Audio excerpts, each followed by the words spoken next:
We're going to do a brief video on Fedex stocks, Fedex Stock Price Prediction. We've got a daily chart up here for FedEx for you, and we've got a green, it's hard to see, but there's a green 5-day moving average here, a red 20-day moving average, and a blue 200-day moving average. Let's go back and take a look real quick here around August 21st, August 2021. You can see that FedEx right about here entered into a bear market. It had really nice respect for the 20-day moving average. We had some gaps through here. This little gap here about 248 to 235, and then we put in this brief bottom down here around October 21. We had great respect for the 20-day on the way up, and you can see we bear market rally all the way up to the 200-day moving average back in January of 2022. We are still in a bear market in this stock. We've been in a bear market, and you'll notice we made had good respect for the 20-day moving average and made new lows back in March and back in May of 2022. The stock tried to rally, and that's not unusual. We had a downward trend on the 200-day moving average, and we got quite a bit of distance away from the 200-day moving average, so it's not unusual. You saw it here. You get a good rally because this space, this distance is too great. So the market will rally it back up to test, rally the price back up to test and see what's going on. It failed that test, went down, made new lows. The space is too great. It rallies it back up again.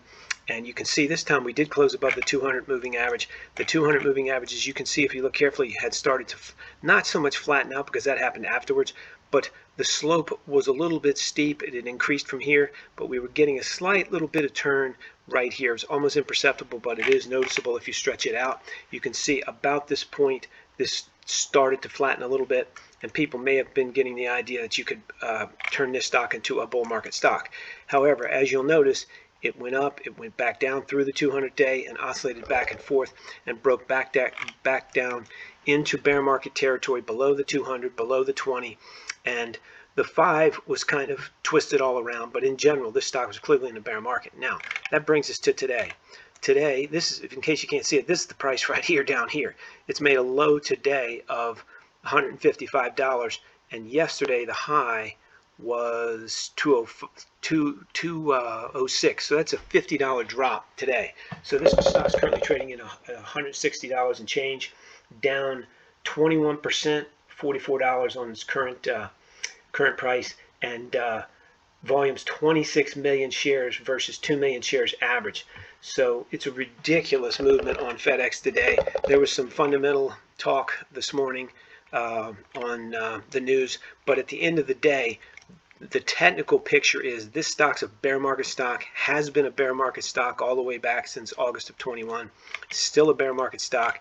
And as we've talked about before, when you're looking at a bear market stock, you have to be prepared, just like the other day with the S&P 500, you have to be prepared for extreme movements. If you carefully look at this stock since it's been in a bear market, this is an extreme movement right here into April lows. This is an extreme movement into June lows right here. That is a very sharp sell-off. This sell-off right here was a high of 240 and down to 196. That's a $44 sell-off in what, less than 2 weeks. So these are extreme sell-offs this stock was already having, and so it's important to keep in mind when you see that kind of movement in the stock, especially even here, these upside movements. These are extreme movements for a stock like FedEx, which is a huge stock. It doesn't have huge daily volume. 2 million shares is actually kind of low. 2 million shares per day. Today it's 26 million shares. So you have to be careful. Low volume stock, huge company with nationwide implications, worldwide implications. You have to be careful trading a stock like this, especially when it gets in bear market territory. So there is apparently some fundamental talk, but at the end of the day, when you're in a bear market for a low volume stock like this, you have to be extremely careful, because when people put in those orders, there's nobody to take the other side of them, and you get these kind of gaps. So that's what we've seen today. From technical analysis, where are we going? We're in a bear market. So I expect this gap to be filled. I don't know if we'll get all the way back up to 198 here anytime soon, but I do expect these gaps to be filled. As you can see, this gap was filled. Gaps are filled, and so I suspect this gap will be filled. But right this second, it's very difficult to say how long it's going to take to fill that gap. Our recent low down here, lower than where we are, was at 88 bucks, roughly down in $88, $89 down in March of 2020. As you can begin to see with a lot of these stocks, we're headed back down to the range of 2020 pre COVID, and so it shouldn't be surprising that a lot of this movement in here was COVID generated. So this stock has got 80 bucks to go to test its lows down here in March. Could it get there? Sure, it could easily get there. Do I think it's going to get there before it backs and fills? No, I don't, because this stock typically has been backing and filling in this bear market. You can see this rally was extremely sharp. There's no support, essentially no support, until you get down to 103. So this is a little unique situation. When you see nobody, there was just no backing and filling all the way from about 135 up to 291. That's really, from a technical perspective, a rough place to trade and try to pick a bottom on this stock right now. The earliest I would see any kind of support in this stock technically is about the 129, 130 level. And again, we're at a low today of where are we? Right here, 155. So I would say we have at least that much risk in this stock, down to 130.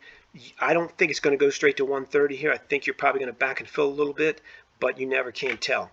My best guess is be very careful with this stock. I don't see support until about 130, and that is very weak support. Better support at about 104 in this stock. But I'm not a negative guy, but I do read it the way I see it, and it's below the 200, below the 20, below the 5. It's a bear market. I don't like to even imagine trying to catch a falling knife. So you have to be careful with this stock. Again, my best guess is you'll fill the gap, but I cannot give you a time period when I think that might happen, because I just don't know. I definitely do see a lot of downside risk in this stock, because you'll notice there's a huge gap here from about 139 to 154, and that is not good, because that means there's virtually no support in there, and we're dangerously close to that right this second. So again, caution is exercised on this stock, but eventually I believe we'll fill this gap. Just can't give you any better idea today. For some reason, we do not cover this stock algorithmically. I'm not sure why. I'm going to check, but we do cover 190 stocks every morning before 7 a.m. Monday through Friday. You can see these prices are good for today, the 16th. They're for entertainment purposes only, and you can see we have quite a few buy prices on here today. It's been a little spotty all week long, but we have quite a few here today.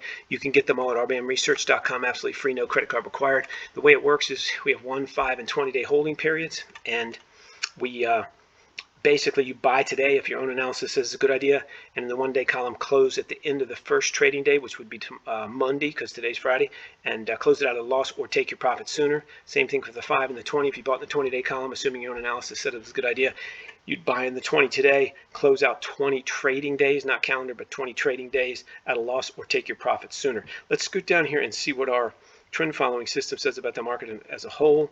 Today, this is a 30-day hold for trend following. It's different than our algorithmically generated prices above, which are not trend following. These prices are trend following. They're also algorithmically generated. They're good for put out today as well. These are not public. We just showed them to our YouTube viewers as a bonus. You can see it's calling for short. The S&P 500 E-mini futures contracts on the Chicago Mercantile Exchange called for a short this morning, 39.77. I haven't checked it yet, but that's what it called for. It called for shorts in Apple, and you'll notice that's contradictory to what it was calling for up in our other algorithmically generated prices. But again, I haven't checked these prices and seen if they've been tipped yet. There's no price for Tesla. We have it. We're working out the stock split on Tesla, but it does say short, short, short all the way down the line till you get to American Airlines and a few others. So basically, our trend following systems are calling for the market as a whole short today, and it's important to keep a very close eye on your S&P 500 prognosis when you're in a bear market. So that's it for me today. You can get all of this information, with the exception of the ones I just showed you, at rbamresearch.com. Absolutely no cost, no credit card required. We cover 190 stocks. We cover the major forex pairs. We cover crypto, and we cover the most liquid futures contracts. They're all out by 7 a.m. Monday through Friday at rbamresearch.com. There's a link in the description below, absolutely free, and again, no credit card required. If you like this video, please click the like button. If you want to subscribe, please do that. Leave us a comment, please, if you like technical analysis with moving averages. If you don't like them, please leave us a comment as well and tell us what you don't like about them. Some people like them, some people hate them. We like them, but we prefer quantitative analysis over them. And keep in mind, everything you've seen or heard here is for entertainment purposes only, including our entry prices and our analysis. It's all for entertainment. You can't use it for anything other than entertainment. You have to do your own research, and you definitely trade at your own risk.